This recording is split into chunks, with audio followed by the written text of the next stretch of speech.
Now, the article I'm going to link to you below is what I call doom porn. This is the best example I could get. The reason why I call it doom porn is because, well, it's fabricated and fantasy, it's exaggerated reality, the same way pornography is exaggerated sex. And at the same time, it's doom, despair, and at the same time, if I had a higher sexual drive, I'd be masturbating to this shit right now. So, it fits. Anyway, the point of this is that in a previous video, I said martial law will never come to America. Well, this article contradicts what I said, and they say martial law is right around the corner. I could only hope so. I honestly don't believe it is. If I did, I would tell you, but given the evidence, no.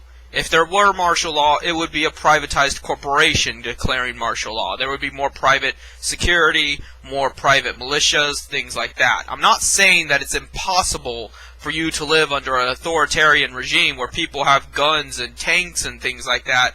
I'm saying that it won't be the state to do it. So there's a clear distinction there.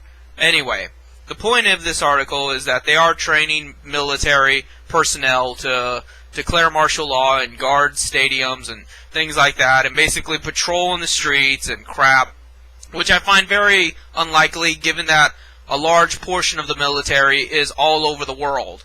I mean, seriously, you would have to have like a 99% rate of civilians turning into the military in order to sustain having the military in Iraq, having them in Afghanistan, having them all over the world, then simultaneously having them at home to guard American borders and American buildings and things like that.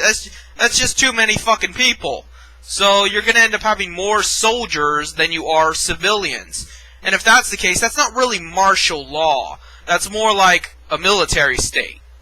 There's a difference there. Martial law implies that it's the military versus the people in order to sustain some kind of stability.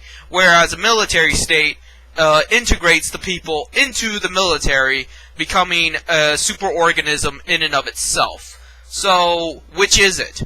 And if it's a military state, then what the fuck are you worried about? The martial law would not apply to you, or if it did, it would apply as equally as to your commanding officer, etc. So that's why I believe this is bullshit. But anyway, if this were in fact true, I welcome it. I welcome it because maybe then that would do something about all the pervading evils of the internet. And there are a lot of them, and they control the technology. That's what you guys don't seem to think about.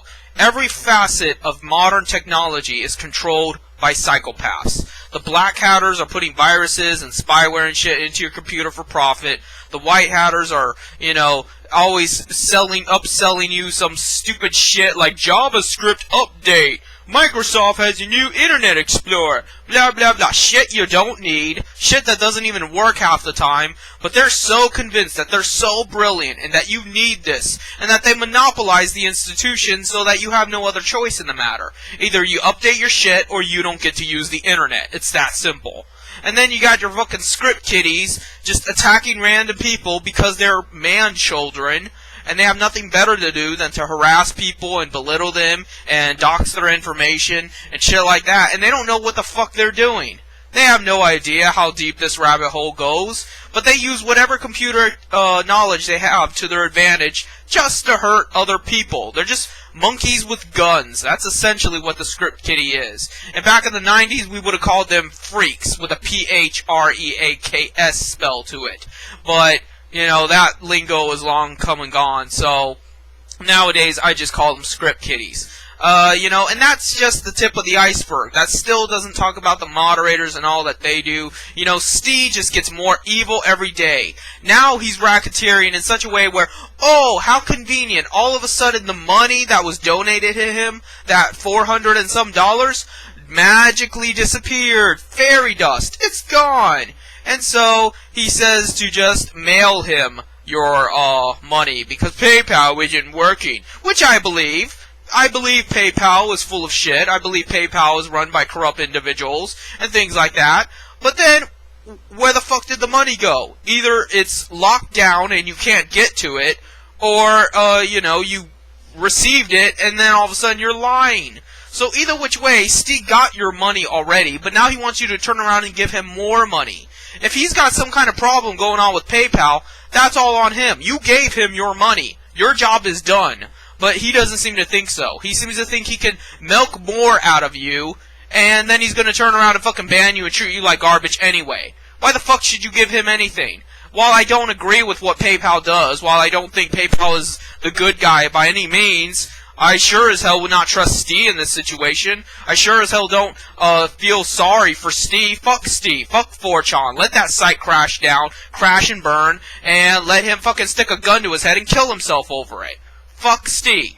So, you know, that's just the way this world is. It's just more and more evil. It's so evil that you don't even have to think about this concept of good versus evil. Just look around you. It's evil versus more evil. It's just bad guys versus a different kind of bad guy. Black shirts versus brown shirts. Red shirts versus blue shirts. Whatever the fuck you want to call it, essentially what it comes down to is you gotta pick your battles. You're gonna have to prioritize your morals a little bit, because at the end of the day, you're surrounded from every side by immoral, despicable, vile people. Every which way. So the best I can tell you is to, you know, get your head out of your anus, look around you, and realize that you're going to have to sometimes suck it up and side with people you don't like. Sometimes you're going to have to suck it up and just back away and let things fall as they do. And sometimes you're going to have to suck it up and actually team up actively with people that you despise.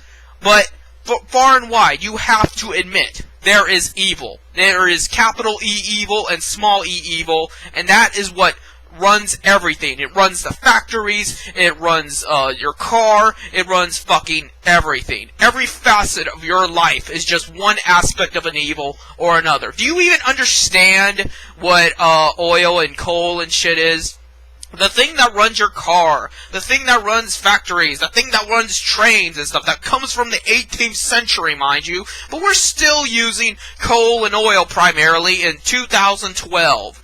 Coal and oil comes from the ground. It just beneath the surface, there is this multitude of molten goo that is the byproduct of dead plantation and bones and corpses and bugs and everything like that. And it all mixes together and forms this highly rich mineral source that we use for fuel. But you know what that is? It's death. That's all it is. That's all oil is. Oil and coal are just solid and liquid forms of fucking death. You know what that means? Your car runs on necromancy. Your car runs on pure death. The factories run on pure death. The trains run on pure death. Plastic bottles are made from pure death. Everything is made from skulls and bones and shit like that. And then you wonder why you have autism and cancer and obesity rates and blah blah blah. Because your whole first world culture was woven together by necromancy. And you don't want to see it. You just want to pretend like everything's okay, tra-la-la-la-la, you know, the world will get better by itself magically, or maybe Jesus will come back and make everything better.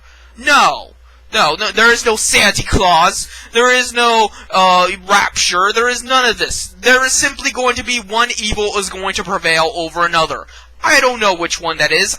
I don't have that kind of information. I don't have that kind of far-seeing outlook. I'm not psychic. I'm not that aware. But what I am aware of, I'm going to inform you of here and tell you just how bad shit really is. It's probably even worse than I ever could have imagined or I've ever witnessed or experienced personally. And for me to tell you that it's that bad now, just imagine what you don't fucking know. So don't come to me about this bullshit about martial law and your Illuminati and that's all irrelevant.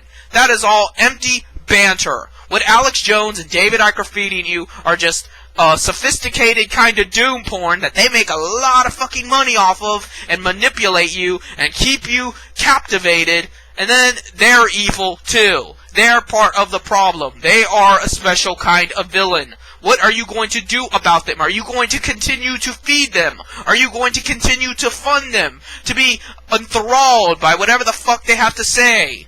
Or are you going to fight back against them? Because they take you for granted. Here you're the one putting food on their table. Here you're the one paying out of pocket for their stupid Prison Planet DVDs and bullshit.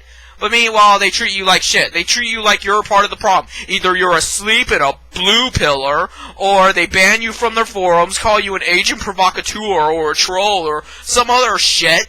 And all in all, nothing is accomplished, and at the same time, they're hurting you. They're the ones poking and prodding you, not the so-called Illuminati, the Masons, the Jews, the lizard people, whatever. It's them. It's always been them.